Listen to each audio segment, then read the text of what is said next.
부산형 역세권 활성화 사업으로 지금 일대가 난리가 났습니다. 그래서 이 부분에 대한 문제점과 향후 과제에 대해서 간략하게 살펴보도록 하겠습니다. 자, 30일.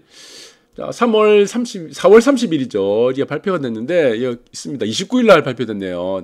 네, 그래서 29일 날 발표됐는데, 그래서 복합 용도로 개발한다. 여기서 복합 용도는 뭐 마찬가지로 지금 이제 공공주택이라든가 공공임대, 그리고 공공임대상가, 여러 가지 SOC, 기반시설, 이거 다 복합으로 되겠죠. 넣을 수 있고. 그래서 지금 역세권 내 공공기여, 여기서 중요한 건 공공기여입니다. 늘어난 용적률에 대해서 그 절반을 공공기여하는 방식이다. 이렇게 보시면 될 것 같아요. 그 전제가 뭡니까? 역세권 활성화 사업은 용도지역 자체를 변경하는 것을 전제로 하고 있습니다. 그래서 전제로 한다. 네. 그래서 지금 스마트, 소규모로 지을 수 있는 이제 복합, 이런 시설들을 만드는 건데, 이제 여기서 이제 문제가 되는 게 많습니다. 그래서 지금 이쪽에 이제 역세권 관련해서 많은 분들이 지금 굉장히 불만이 굉장히 많습니다. 자, 그 불만 중에 가장 큰 불만이 뭐냐면은 공공성이 없어요, 사실은 이게. 지금 부산형이라고 하는 역세권 사업 자체, 개발 사업, 활성화 사업, 이거는 이제 서울에서는 이미 시행 중에 있습니다. 그런데 서울과 부산이 다른 거는 서울은 공공성이 확보가 되어 있는데 부산의 역세권 사업은 공공성이 전혀 없습니다. 그래서 부산형을 보시게 되면은 일부의 업자들만 돈 벌게 딱 되어 있습니다. 여기 있는 소유주들이라든가 아니면은 공공성을 확보해야 될, 그리고 지역마다 필요한 시설들이 있습니다. 이런 것들을 다 고려를 하지 않았어요. 그래서 제가 이거를 가지고 이거 이제 발표된 날 시청에도 전화를 하고 담당하고도 얘기를 한 30분 정도 했습니다. 그래서 이 문제를 좀 얘기를 했는데, 그러니까 저는 이제 좀 직접적으로 얘기를 했어요. 좀 고려를 하나도 안 하고 이렇게 하게 되면 어떡하냐. 그래서 앞으로도 이 부분을 개선을 한다. 그래서 그분들 나름대로 열심히 또 연구를 했겠죠. 그런데 부산 시민의 입장으로서는 또 다른 방향으로도 볼 수가 있기 때문에 제가 이런 부분들에 대해서 이제 말씀을 드리고 지적을 하고, 또 듣고 있는 또 부산시청 관계자분들은 또 이런 부분들을 또 참고를 할 수밖에 또 없겠죠. 주민 의견들이 있으니까. 그래서 이런 부분들을 여러분들 잘 보셔야 됩니다. 그래서 정보문이가 팀장입니다. 도시계획 팀장인데, 그래서 역세권 일대를 좀 더 어떻게 하자는 겁니까? 복합 용도로 개발하자. 그러니까 아파트 하나만 짓는 거 하지 아니고 아파트 1층에는 또 상가도 필요하겠죠. 거기에는 따라서는 청년 실업들을 또 이렇게 창업을 할 수 있는 공공임대 상가도 좀 필요하고, 거기서 중요한 거는 뭡니까? 이 공실률이란 것이 지금 얘기를 하고 있는데 이게 중요하죠. 어떤 곳들은 공실률이 늘어나기도 합니다. 그러나 어떤 곳들은 어떻습니까? 상가가 부족해요. 어떤 곳들은 상가가 굉장히 부족한 곳들이 어딥니까? 이게 광안리죠. 왜 광안리는 상가가 부족합니까? 상업지가 부족하기 때문입니다. 그래서 밑에 지금 설명이 나오죠. 실제로 광안리 해수욕장 일대 지구단위 계획이 2017년에 이제 변경됐습니다. 그래서 지금 지적도로 보시면 그때 색깔이 다 바뀌었어요. 그래서 슬럼화는 개선됐지만 어떻게 됐습니까? 매년 어떻게 됩니까? 매년 월세가 폭등하는 거예요. 그래서 지금 광안리 개수 후 자리 보면은 그 일대가 지금 어떻게 됩니까? 지금 30평 기준으로 전용 5천만 원이에요. 월세가. 자, 이것을 부산시에서는 어떻게 보고 있다는 겁니다. 이걸 투기로 보고 있다는 거예요. 투기. 땅값 올랐다. 너희들만 이익을 보고 있다. 이런 관점으로 제가 보지 말라고 얘기 드렸습니다. 이 담당하고 얘기를 드렸는데, 왜 상가 가격이 이렇게 월세 가격이 5천만 원이 됐습니까? 이게 수급이에요, 수급. 문제는 상가가 부족하기 때문입니다. 수요자는 많은데 공급이 따르지 않으니까 수급이 어떻게 됩니까? 이게 수급이 붕괴된 거예요. 수급이란 건 뭡니까? 서플라이 디맨드. 수요와 공급이죠. 수요와 공급 곡선을 제가 항상 말씀드렸죠. 이렇게죠. 만나죠. 수요와 공급. 예. 내 이름은 DS. D는 뭡니까? 디맨드. S 서플라이죠. 수요와 공급이 만나는 곳이 어딥니까? 이게 바로 가격이에요, 가격. 그러니까 수요는 늘어나는데, 네, 공급은 줄어들겠죠. 공급은 계속 줄어들고, 수요는 계속 늘어나게 됐죠. 그러니까 어떻게 됩니까? 가격 곡선이 어떻게 됩니까? 월세 가격 곡선이 계속 올라간다는 겁니다.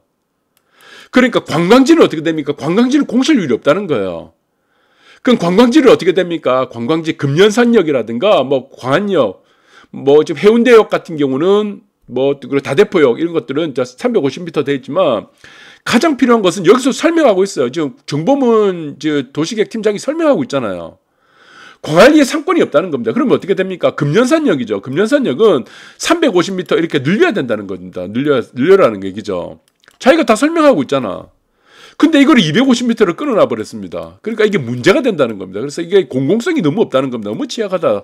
이렇게 보시면 될 것 같아요. 그래서 뭐 땅값이 폭등하고 뭐 이런 논리, 종상향하게 되면은 너희들이 땅값 올라가고 뭐 재건축해서 이익을 본다. 이런 논리로 접근을 하게 되면은 부산이 발전을 못 합니다. 그래서 제가 항상 얘기한 건 뭡니까? 이게 네, 제가 크게 보면은 이 곡선을 보라는 겁니다. 지금 경제 원론 곡선을 잘 봐야 돼요. 서플라이 디맨드. 이 만나는 곡선이 항상 뭡니까? P 가격이라는 겁니다. P 가격. 예, 퀀터티 이거는 수량이고. 자, 여기는 P가 되겠죠. 여기 만나는 게 뭡니까? 이 서플라이의 가격이라 되는 것이다. 그래서 자, 수요와 공급에 의해서 가격이 결정되지. 이것이 무슨 월세가 5천만 원이 됐다. 이거는 뭐 투기 세력이 어떻게 됐다. 이게 아닙니다. 그래서 지금 이런 역세권 개발도 지금 가장 시급한 곳이 어디입니까? 그게 광안리입니다. 광안리. 광안리 굉장히 심각해요. 월세가 굉장히 없다. 그래서 지금 보시면은 광안리 개수 후자리가 지금 나갔습니다. 이 월세 5천만 원이라서 지금 나갔어요. 광안리에 공실 하나도 없습니다. 상가가 부족합니다. 광안리의 상가가 어느 정도 부족하냐면 50%밖에 안 됩니다. 수요에 비해서 50%밖에 안 돼요. 그러니까 계속 가격이 올라가는 거죠. 자, 그래서 지금 이 자리가 지금 어떻게 바뀌었습니까? 오락실로 바뀌었습니다. 오락실로 왜 바뀌었을까요? 이 집주인이 여기 이제 상가 주인이 오락실 차린 게 아니에요. 자, 오락실은요, 초기 자금 한 번만 들어가면 끝입니다. 그 다음 월세만 내면 끝이고, 그 다음에 돈 많이 법니다, 이거. 네, 그래서 인건비가 없죠. 그러니까 광안리일 때는 앞으로 어떻게 돼? 자, 이런, 지금 광안리에 대한 어떤 구체적인 개발 계획, 상가가 늘려날 수 있는 어떤 뭐 그런 공적인 정책이 나오지 않는다면은 역세권을 확대하는 금년산 역세권을 확대하지 않는다면은 이런 문제들이 계속 발생한다. 그래서 공공성이 없다는 겁니다. 지금 정책 전부 다가. 그래서 이 부분을 제가 한번 지적을 해드렸고, 그래서 제가 뭐 부산시 공무원들을 뭐 미워가지고 제가 뭐 싫어가지고 이런 거 아닙니다. 한번 이 부분도 좀 참고를 해라. 그래서 열심히 하는 거 다 알겠지만 저도 잘 알고 있습니다. 고생 많이 하고 있습니다. 그러나 자, 시민의 입장에서 한번 우리가 봐가지고 또 그 부분들을 또 시민의 입장으로 한번 또 생각을 하는 계기를 마련했으면 좋겠다. 그래서 앞으로는 광안리 어떻게 되겠습니까? 전부 오락실로 다 만들어진다. 저는 그렇게 봅니다. 이게 정책적인 변화가 없다고 한다면. 그리고 광안리는 상업지가 너무나 부족합니다. 상업지 자체가 너무나 부족하기 때문에 자, 이런 부분이 생긴다. 이렇게 보시면 되고, 특히나 지금 보시면은 상업지 부분이 앞에만 이렇게 했죠. 앞에만 이렇게 있습니다. 앞에만 이렇게 했고, 해운대 같은 경우는 이 전반으로 다 상업지입니다. 전반으로 양쪽으로 상업지고, 여기는 또 이종주거지예요. 협진태안 같은 데는 이종주거지죠. 아무것도 개발 안 되는 거예요. 상가도 개발 안 되고. 자, 그런데 또 문제가 뭡니까? 광안 7구역 이렇게 지금 개발하면서 어떻게 됐습니까? 유동인구가 가장 많은 곳이 이 길입니다. 이 길. 이쪽으로 지금 이제 금년산역에 내려가지고 이쪽으로 다 지금 관광객들이 다 내려갑니다. 관광객. 지금 이 길이 차도와 관광객이 가장 많고, 그 다음에 광안역도 지금 이 밑으로 내려가는 곳들이 이제 유동인구가 많죠. 근데 이쪽이 어떻습니까? 여기 내려가는 이 관광객들이 가장 많이 있는 이 내려가는 길을 광안 7구역 재개발한다고 여기를 폐도로 시키는 거예요, 폐도. 그러니까 공공성이 없다는 겁니다. 이 길을 다 폐도시켜 버리는 거예요. 자, 그러니까 제가 내려가는 길을 확대를 해보면, 구역도를 보시면은 이 길 폐도로 시켜버렸죠, 폐도.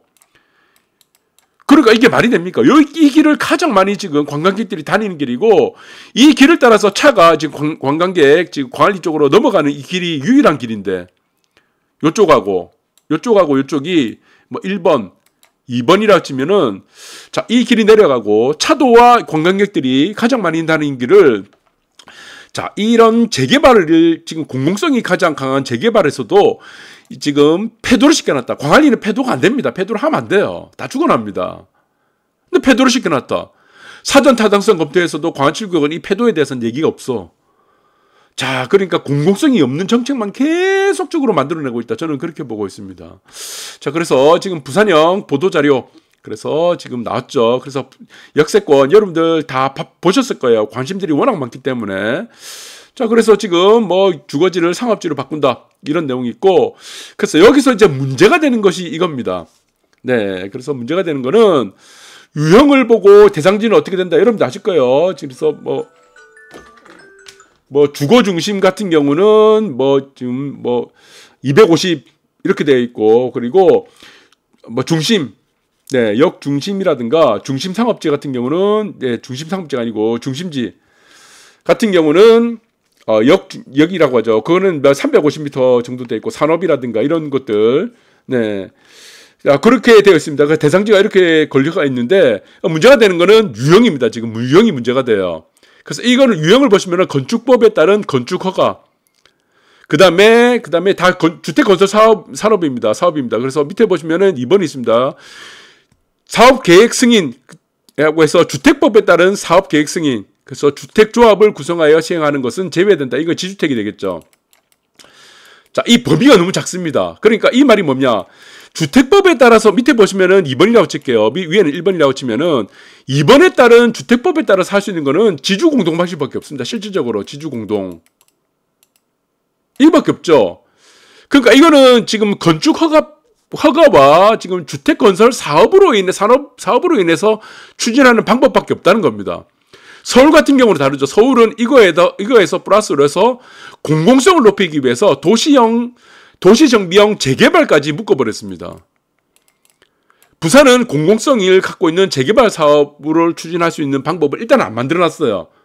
이건 확정 부분은 아니겠지만, 그러니까 이게 무엇이냐는 얘기하면은 건축허가 방식, 건축허가와 주택 건설 사업 방식으로만 하게 된다는 뜻은 무엇입니까? 이게 업자들만 돈을 버는 방법으로 지금 가고 있다는 겁니다.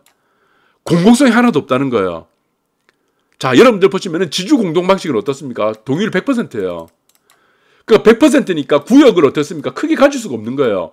이 구역 안에 건물이 3개밖에 없어요. 대지는 뭐 5,000제곱미터다가 치면은 만제곱미터 미만이다 치면은 그러면 어떻게 되겠습니까? 이 방식으로 가게 되고 소유주들은 어떻습니까? 이 방식에 대해서 사실 뭐 전문적으로는 어떤 계약 과정이라든가 이익을 나누는 이런 것들에서 그렇게 전문적이지 않기 때문에 네, 또 피해를 볼 수도 있고 부산에 보시면은 아시아드 보면 아시아드 쌍용이라고 있습니다. 거기 뭐 잘하는 그런 업체도 있어요. 세네셋이라고 뭐 손영길 사장님 이런 분들은 잘하겠지만 대부분의 사람들은 어떻습니까? 사기가 많아요. 그러니까 이 보시면은 자 주택법에 따라서 진행하다 보면 사기에 또 걸려들 수도 있고 문제가 된다는 겁니다. 건축 허가 방식으로 하다 보면 공공성이 떨어지고 전부 업자들만 돈을 받는 방식이다라는 부분밖에 생각이 되지 않는다는 겁니다. 자 그러면은 도시정비형 사업은 이거 다 빼버린 거죠. 어차피 여러분들 보시면은 이 구역 안에 뭐 어떻습니까? 구역 안에 건물이 몇 개밖에 없어. 한 3개밖에 없어. 토지 등 소유자가 20명밖에 없어. 20명이 안 돼. 미만이야. 그럼 어차피 이 구역은 어떻습니까? 네, 도시정비형 사업 중에 도시환경정비법이라고 있습니다. 그러면 이게 토지 등 소유자 방식도 할 수가 있는 거예요. 20인 미만이면. 이것도 마찬가지죠. 소유자가 얼마였기 때문에 100% 동의를 받는 방법으로도 할 수 있다는 겁니다. 그러니까 구역 안에 소유주가 얼마 안 되는 방식으로만 할 수 있다. 그 방식도 어떻습니까? 지금 부산형 역세권 활성화 사업 자체도 업자들만 돈을 버는 방식만을 지금 다 만들어 놨다는 겁니다. 그래서 이게 문제가 된다는 거예요.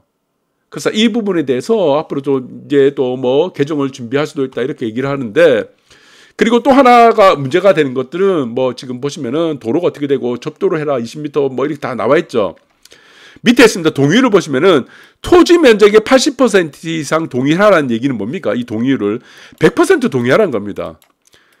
토지 등 소유자는 100% 동의하라. 아까도 말씀드렸죠. 주택법에 따른 지주 공동 방식은 동의율 100%입니다. 그리고 토지 소유자 방식이라고 했죠. 아까 말씀드렸던 그거는 도시환경정비법입니다. 도시정비법에 있는 도시환경정비법인데 이것이 이제 조합이라는 것들이 빠지면서 토지 등 소유자 방식인데 이것도 마찬가지로 100%예요. 어차피 그 사람들은 선택이 다양하다는 겁니다. 어차피 뭐 상관이 없어. 그런데 그 사람들을 따라서 지금 종상향을 많이 올려주고 상업지까지 올려주면서 업자들만 배부리는 이런 방식들 이게 안 된다는 거죠. 공공성이 없다는 건 뭡니까? 네, 토지 등 소유자들도 이익을 보는 방식 그리고 늘어난 용적률에 대해서 공공기하는 방식들이 다양한 접근으로 해야 되는데 그 접근할 수 있는 방법이 뭡니까? 서울처럼 도시정비형 재개발도 포함이 돼야 된다는 겁니다. 재개발 사업 자체가 뭡니까? 공공사업이죠. 공공사업이 다 빠진 거예요. 그러니까 이게 문제가 될 수밖에 없다는 거죠. 그래서 지금 부산형 같은 경우는 절차를 보시면은 나와 있습니다. 네, 토지 등 소유자 80% 이상 이 불가능하는 거죠.